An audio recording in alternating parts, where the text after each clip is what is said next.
결혼 6년차 주부입니다. 시어머니께서 작년 이맘때쯤 갑작스런 병환으로 돌아가시게 되었어요. 아버님이 혼자 사신 지 6개월이 지나고 나서 저희 집 근처로 이사를 오셨습니다. 아무래도 아버님이 시어머니 없으면 혼자서 아무것도 못하시는 분이라서요. 시어머니 병환으로 입원하게 되시면서도 아버님 걱정된다며 병원에서 잠깐씩 외출 나와서 다른 건 안 하시고 아버님 댁에 냉장고 가득 반찬 채워놓으시는 게 일이었어요. 저희가 병문안을 가도 아버님 걱정밖에 없으셨고요. 아버님이 전기밥솥 쓰는 법도 모르셔가지고는 라면 끓이는 양은 냄비로 밥을 지어 드셨는지 홀랑 새까맣게 태워 먹어 놓았다고 하시더라고요.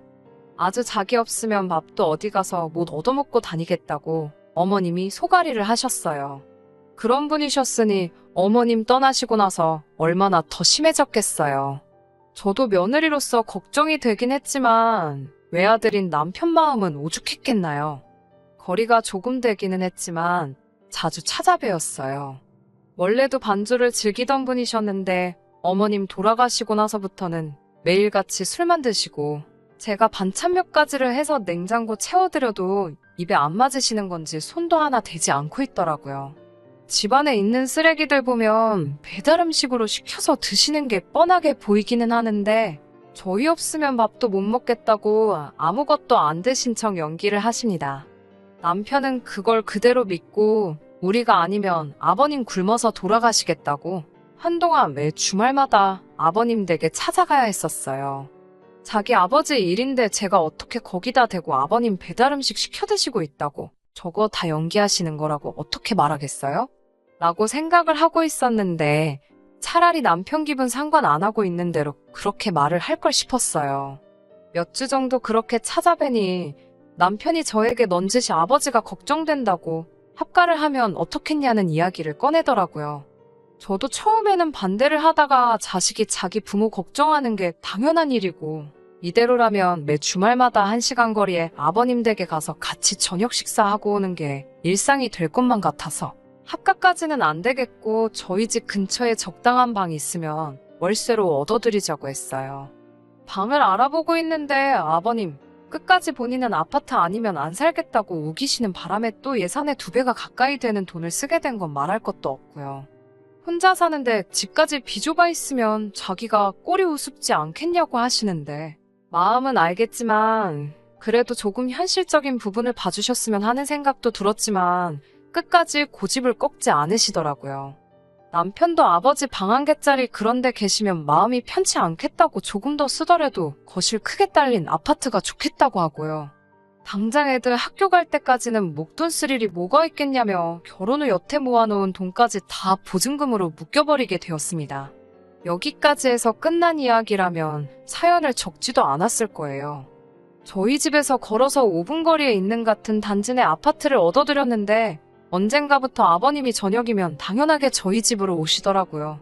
처음에는 혼자 밥 먹기 적적해서 오셨다고 식사만 하고 가시던 게 과일 하나 깎아와 보라고 해서 과일 내오면 그거 다 드시고 가시고 그러다가 텔레비전에서 자기가 좋아하는 프로가 한다고 이것만 보고 가신다고 하시고 그러다 보니 밤 12시가 될 때까지 집을 안 가시기 시작하시는 거예요. 심지어 주말에는 애들 방 뺏어서 거기서 주무시고 가시고요. 그러다 보니 일요일 아침이 되면 시아버지도 동행해서 같이 나들이를 가야 하고 준비도 제가 다 해야 했어요. 이기적으로 보일 수도 있겠지만 저는 사실 애들하고 남편하고만 있는 게 편하고 좋거든요.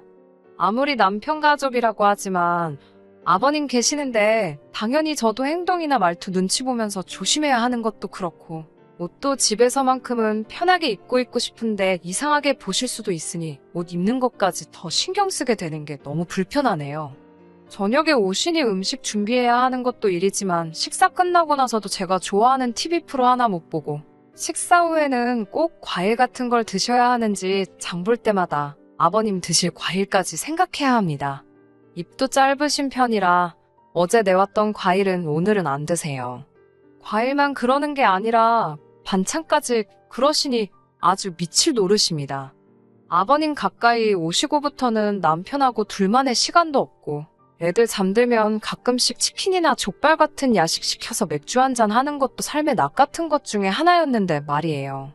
저녁도 대충 있는 걸로 때우고 널브러져 있고 싶은 날도 있기 마련인데 그럴 수도 없고, 저녁도 외식이나 배달음식으로 때우고 싶을 때도 많은데 아버님이 배달음식은 일절 못 시키게 하세요. 제가 반찬 해다 드렸을 땐 손도 안 대시고 배달음식으로만 드시더니 이제는 밥 차려주는 사람이 생겨서 그런가 배달음식을 안 드시려 하는 건가 하는 생각도 드네요.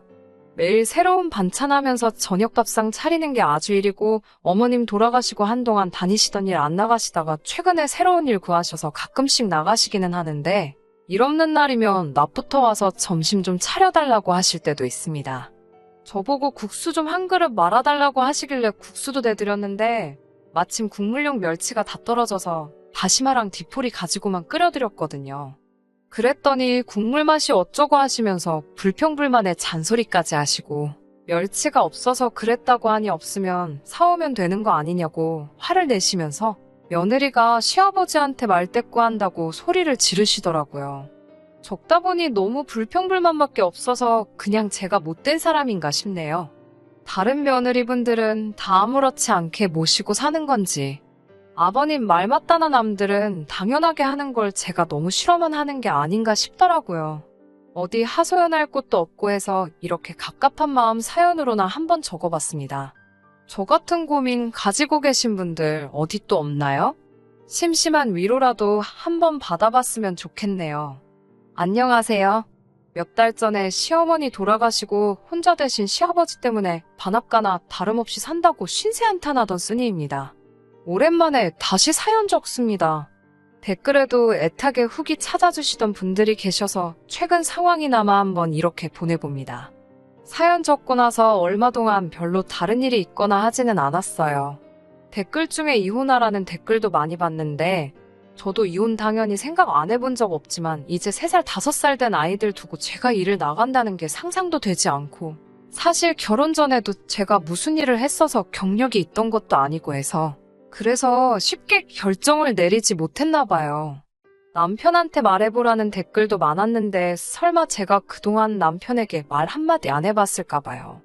남편도 제가 고생하는 건 알고 있는지 아버님 일로 말 한 번이라도 꺼낼라 치면 눈치채고서는 자기가 늘 고마워하는 거 알아달라고 하면서 은근슬쩍 넘어가거든요.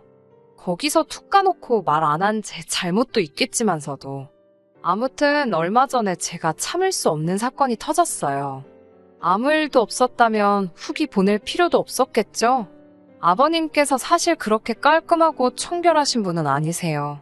그게 크게 문제가 되거나 한 적은 없었는데 얼마 전에 아버님께서 거실에 앉아 발가락 사이를 깍지를 끼시고 만지작대고 계시더라고요. 그리고 나서 그 손으로 우리 애들 볼을 만지고 입에 드시고 계시던 과일을 발에 깍지 끼고 있던 그 손으로 다시 잡아서 아이들 입에 넣어주시길래 제가 깜짝 놀라서 아버님 팔을 툭 쳐버리고 말았어요. 당연히 집이 난리가 났죠. 남편도 저한테 버르장머리 없게 뭐 하는 거냐 한 소리하고, 애들은 무슨 일인지 인지도 못한 상황에서 큰 소리가 오고 가니 엉엉 울기 시작했고요. 그래도 저는 짚고 넘어갈 건 정확하게 짚고 넘어가야겠다는 생각이 들어서 말했어요. 아버님, 아무리 그래도 발꼬락 만지던 손으로 애들 먹을 거 주시는 건 조금 아닌 것 같다고요. 유난스러운 애엄마처럼 보일지 몰라도 저 아이들 갓 태어났을 때는 충치균 옮을 수도 있다는 말에 애들한테 뽀뽀하는 것조차 어려워하던 사람이에요. 발 한 번 만진 손으로 뭐 먹는다고 애들이 아프거나 그러지 않는 건 알고 있지만 그렇다고 그걸 가만둘 수도 없잖아요. 그래서 다른 건 몰라도 아이들 관련된 거 있어서만큼은 조금 조심해 주시면 좋겠다고 딱 말씀드렸어요. 아버님 기분 나쁘셨을 것도 이해가 되지만 베란다로 나가시더니 거기서 담배에 불까지 붙이시더라고요. 처음으로 아버님한테 저한테 왜 그러시냐고 소리를 질렀어요. 아버님은 기분 나쁜 거 숨기지 못하시고 집으로 돌아가셨고요. 남편은 저한테 뭐라 한 소리를 시작하네요. 같이 사는 것도 아닌데 참 너무한 거 아니냐라고 말도 안 되는 소리를 하더라고요. 매일같이 오며 가며 하시는데 이게 같이 사는 게 아니면 뭐냐고, 잠만 딴 데 가서 주무시면 따로 사는 게 되는 거냐고 저도 소리를 질렀지요. 제가 뭐 오지 마시라고 눈치 드린 것도 아니고 이렇게는 못 살겠다고 들어놓은 적이 있는 것도 아닌데 오히려 급박한 상황에서 제가 행동 거지 실수 한 번 한 거 가지고 두 사람이 마치 제가 못된 며느리인 것처럼 말하니 어이가 없더라고요. 불만 가득했던 건 사실이지만 그동안 제 나름대로 속으로 눌러가며 참아왔는데 말이에요. 그냥 아버님이 잘못하신 것 인정하고 남편이 제 심정 조금이나마 헤아려주고 자기가 아버님 기분 나쁘지 않게 잘 설명해서 중재하겠다. 뭐 이 정도만 이야기하면 좀 좋았을까요? 그런데 뭐 자기는 천하의 효자이고 저는 아주 못된 며느리로 만들고 싶은 건지 아주 저를 죽어라고 물으려 달려들더라고요. 친정아버지가 같은 상황이면 너가 이랬겠냐고요.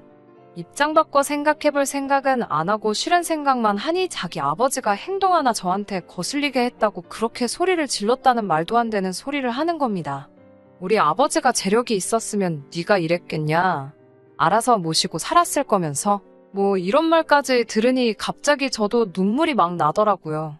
여태까지 불편한 거 참아오면서 노력하고 고생한 거는 하나도 안 보고 애들한테 더러운 거 먹일까봐 한마디 한 걸 가지고 제가 이런 취급까지 당해야 한다는 게 너무 화가 나고 억울해서 말이에요. 남편 말 맞다나 시아버지가 제 친아버지도 아니고 말 그대로 시집 올 때 받은 거라고는 남들 다 받는 만큼보다 모자라게 받은 것밖에 없습니다. 그나마 이제 좀 자리 좀 잡고 살만해지니 저금이라고 모은 거 보증금으로 들어가고 우리 생활비에서 쪼개서 그 비싼 월세 내드리고 있는 건데 제가 뭘 모자라게 했다는 건지 계속 바라고만 계시고요. 더 말하고 싶지도 않아서 방으로 들어갔습니다. 남편이 출근한 다음 날에 저는 몰래 짐을 쌌어요. 어제 그렇게 화를 내고 가셨으면서도 아버님은 약속이라도 한 듯 남편 퇴근 시간 맞춰서 저녁밥 달라고 집으로 오시더라고요. 아버님하고 남편 있는 그 자리에서 싸놓은 짐가방 꺼내놓으면서 저는 이만 이 집에서 나가겠다고 말을 꺼냈습니다. 남편이 전날 저에게 했던 이야기 그대로 아버님께 설명드리고 저는 그래도 최선을 다해서 한다고 했는데 아버님이 저희 집 아버지도 아니고 저도 이 집 딸자식이 아니니 제가 충분한 효도라고 생각했던 게 아버님께는 모자랄 수도 있었겠다고요. 그래서 이렇게 집을 나갈 테니 아버님 자식에게 효도받으며 맘 편히 계시라고 말씀드렸습니다. 아버님 댁 월세는 저희가 내고 있고 보증금도 저희 돈으로 한 거나 마찬가지니 그 집이 제 집이다 생각하고 저는 거기서 지내겠다고 했어요. 아이들은 제가 돌볼 테니 걱정하지 말고 잠들기 전에 너무 놀라게 하고 싶지 않으니 내일 아침에 와서 데려간다고 하고 저는 집 밖으로 나와버렸죠. 집을 나오는데 두 사람이 뭐라 하는데 듣기도 싫어서 그냥 문박차고 계단으로 후다닥 내려갔습니다. 그거 계단으로 쫓아오면 얼마나 걸린다고? 두 사람은 버선발로 저를 따라 나오면서도 엘리베이터를 타고 나오더라고요. 한참 혼자 걷고 있으니 맨발로 쫓아온 두 사람이 이제는 오히려 저한테 잘못했다고 사과하네요. 남편은 자기가 말이 너무 심했다고 사과하고 아버님은 자기가 좀 더 조심하면 되는데 일터에서 안 좋은 일이 있으셔서 더 과민 반응했다며 자초지종을 그제서야 설명을 해주시더라고요. 여태 고생한 거 이제 와서 인정받고 싶은 마음도 없고 어차피 돌아가봐야 매일 같은 일상이 돌아올 테니 그 자리에서 이젠 솔직하게 못하겠다고 말했습니다. 남편만큼은 아니겠지만 아버님 걱정하는 마음 똑같고 저도 최선을 다해 잘하고 싶지만 이제는 할 만큼 한 것 같다고 매일같이 이렇게 더 했다가는 마음에서 우러나와 해오던 효도였는데 더 이상 그렇게 해드리지 못할 것 같은 기분이 든다고 솔직하게 말씀드렸어요. 이렇게 집을 나가는 게 저도 홧김에 그러는 게 아니라 이 방법 말고는 더 좋은 방법이 없는 것 같다고 말하면서요. 아버님이 자기도 노력해보겠다고 하셨고 남편도 제가 하는 일 가지고 더 이상 고생시키지 않겠다고 약속을 하고 또 했습니다. 그 후로 저희 진심이 충분히 전해졌는지 지금은 별일 없이 잘 지내고 있습니다. 아버님이 아예 안 오시지는 않지만 오기 전에 항상 저에게 가도 되냐고 허락을 물으세요. 매일같이 하시는 것도 아니고 일주일에 한 번 정도만요. 평소와 똑같이 냉장고에 반찬도 채워드리고 있고 아버님께 전기밥솥으로 밥하는 법도 가르쳐드렸습니다.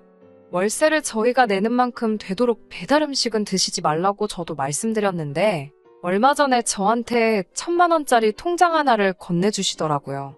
여태 집세 내준 거에 반찬값 해서 좀 더 담았다고 하시면서요. 아직 모자라지만 남편 모르게 저 필요한데 쓰라고 하시네요.